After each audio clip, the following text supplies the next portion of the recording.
kind. He's unique and without comparison.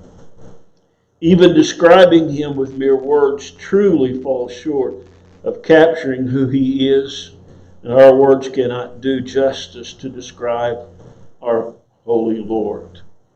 I thought about he's a now God. We spend most of our time in our life looking forward. Remember that, the old, when we were young, we couldn't wait till we got old enough to get our driver's license. And it's always something out there in the future. Then you get to a certain age and you think, well, one of these days I'll get to retire, or I'll do this or do that. And it's like we're always looking in the future. But God is a now God.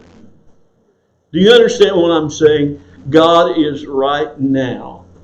Because in Deuteronomy chapter 4, verses 35 says, to you it was shown that you might know that the Lord himself is God. There is none other besides him. In Deuteronomy, someone said, it's almost like saying the Lord is everyday life. He carries us every day that we live. I thought that song where it says, I was younger and now I'm older now, you know how that goes.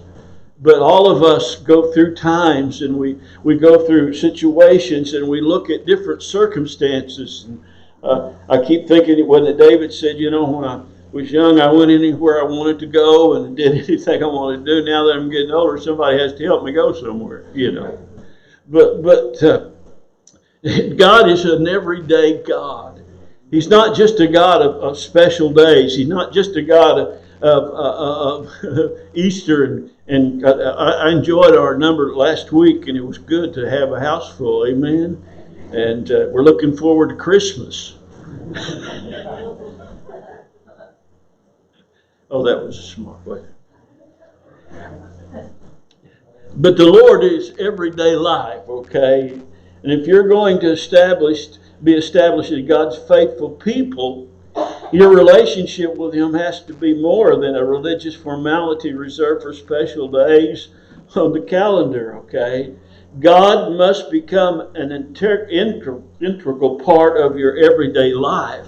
He is the God of now. He said that there is none other besides him. I love in Isaiah, especially the 40th chapter, and how that Isaiah begins to go through and begins to tell about Jesus and about the Lord. And he's starting with verse 28. He says, in Isaiah 40, he says, have you not known? Have you not heard? The everlasting God, the Lord, the creator of the ends of the earth, neither faint nor is weary. His understanding is unsearchable. He gives power to the weak, and to those who have no might he increases strength.